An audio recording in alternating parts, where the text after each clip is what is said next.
쓸모아. 한국 경항모에 시체가 드러났다. 전 세계에서 한국 국방부가 최근 항공모함의 구체적인 그림을 내놓자 주목하기 시작했습니다. 지난 10일 CNN, 포버스 등은 한국의 경항모 건조와 여기에서 운용할 전투기 확보 계획을 한국 국방부 발표를 인용해 보도했습니다. 국방부는 지난 8일 총 300조 7천억 원의 규모의 계획을 발표하면서 내년부터 경항모 확보에 본격 돌입해 2033년에 전력화하겠다고 밝혔습니다. 한국형 경항모는 3만 톤급 규모로 병력과 장비, 물자 수송 능력을 갖추는 것은 물론 F-35B와 같은 수직 이착륙 전투기를 탑재해 해상기동부대 지휘함 역할을 한다고 했습니다. 우리 군은 그동안 경항모에 탑재될 수직 이착륙 전투기의 기종을 고민해왔는데 최근 스텔스 등의 성능을 충족하는 F-35B로 무게가 실린 것으로 전해졌습니다. 경항공모함에 F-35B 전투기 12대와 헬기 8대 등 20대 함재기를 탑재할 예정으로 보고 있습니다. 외국 언론들은 우리 군이 제시한 그림에서 갑판 위에 배치된 10대 전투기가 F-35B로 보인다면서 도입 사실이 거의 확정적인 것으로 예측했습니다. CNN은 한국이 F-35B를 도입할 것으로 보고 미국, 영국, 일본에 이어 다목적 스텔스 전투기를 도입하는 나라가 될 것으로 보았습니다. 아시다시피 F-35B는 5세대 스텔스 제트기로 마하 1.6 이상으로 비행하고 수직으로 착륙할 수 있습니다.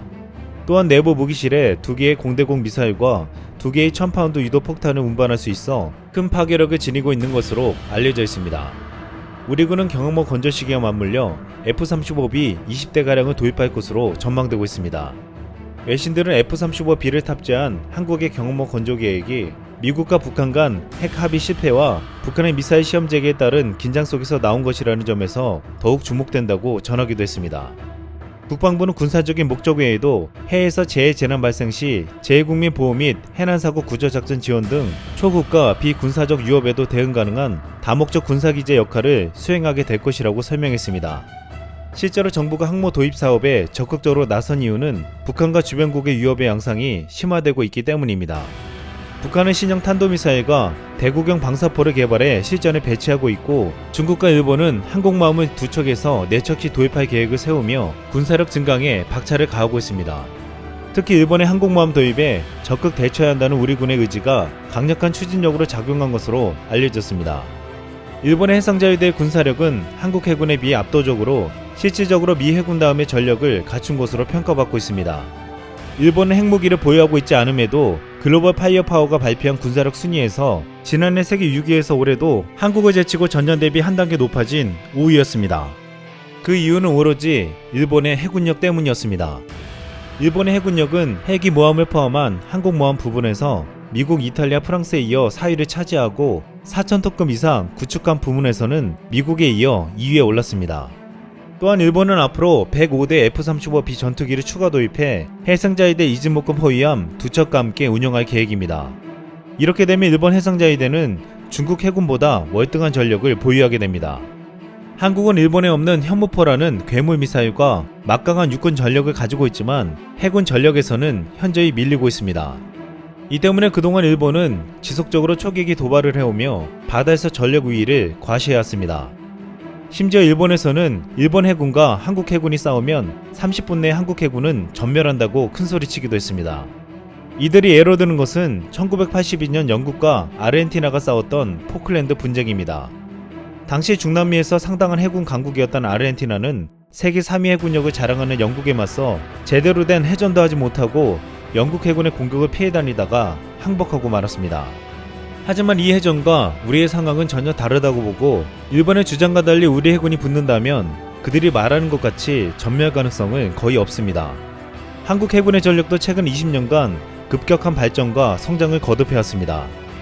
일본이 자랑하는 핵심 해군력 중 하나인 이지스 구축함은 일본이 6척을 보유했지만 한국도 3척을 보유하고 있습니다. 잠수함 전력도 18척 대 21척으로 큰 차이가 없습니다.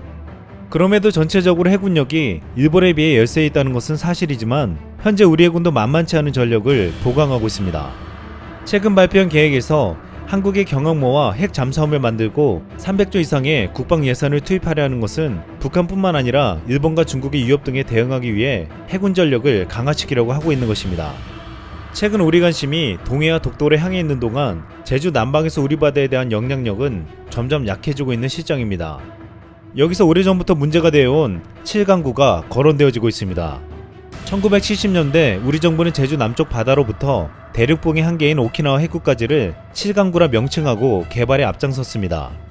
거리상으로 일본과 더 가까운 해역에 영유권을 주장할 수 있었던 이유는 당시 국제해양법에 따라 대륙봉의 영유권은 대륙봉이 시작된 나라에 귀속된다는 자연 연장설을 따랐기 때문이었습니다. 이 해역에 매장되어 있는 석유와 천연가스 추정 매장량은 흑해 유전과 맞먹는 약 72억 톤에 이를 것으로 추정되었습니다. 이 당시 대한민국 국민들은 한국도 중동과 같은 산유국이 되어 아시아의 부자 나라가 되는 것을 꿈꾸었습니다. 우리나라가 먼저 7강구를 설정했기 때문에 대륙 연장선으로 한반도에서 이어지는 7강구 대부분이 한국 소유로 보일 수 있었습니다. 하지만 이에 탐을 낸 일본은 경제 원조 중단 카드까지 꺼내들며 한국 정부를 압박했고 결국 1974년 7강구를 한해 공동개발구역으로 바꾸는 협정을 체결하게 되었습니다. 이 협정은 1978년에 발효되었고 50년 동안 유효기간을 설정함에 따라 2028년 만료를 앞두고 있습니다. 그런데 이후 일본이 꼼수를 부리며 시간만 끌고 있다는 비난이 제기되었습니다. 한일 대륙봉 협정이 발효되고 나서도 유의미한 개발이 이루어지지 않았으며 1980년대 이후에는 일본의 일방적인 거부로 공동탐사가 중단되었습니다. 이후 공동탐사가 아니면 한쪽의 일방적인 개발은 불가능하다는 협정 내 독소조항 때문에 연구는 그대로 멈춘 채 시간만 흐르게 되었습니다. 한국이 개발하고 싶어도 일본이 협력하지 않으면 개발하지 못하는 상황이 되어버린 것입니다. 2028년 협정이 만료되고 나서는 7강구의 개발을 두고 양국의 영유권 문제가 재점화될 것으로 예상되는데 현재 중국을 포함해 한중인 3국이 이미 수역이 자기 관할 수역이라고 대륙봉 한계위원회에 자료를 제출한 상태입니다. 그런데 여기서 일본이 한국과 개발을 중단한 중요한 이유가 있었습니다. 1983년 유엔에서 해양법에 관한 국제연합협약이 발효됨에 따라 200캐리의 배타적 경제수역 개념이 등장했기 때문입니다. 이 개념으로 보면 대한민국 측에서 협약을 연장하거나 배타적 경제수역의 예외사항을 국제사에서 인정받지 못하면 해역이 훨씬 가까이 있는 중국과 일본 측에서 이 구역의 대부분을 가져갈 것으로 예상되기 때문입니다. 이 때문에 한국은 실효 지배를 위한 적극적인 외교 노력을 하지 않으면 제일 먼저 7강구를 발견하고도 중국과 일본에게 빼앗길 수 있다는 것입니다. 일본은 2008년 한국을 배제하고 중국과 공동개발을 논의하며 공동수역까지 설정하는 등 합의까지 간 적이 있으나 이후 조약 체결 교섭이 중단됐고 그 뒤로 양국의 중간 수역에서 중국만의 일반적인 유전 및 가스전 탐사 채굴이 계속되고 있습니다.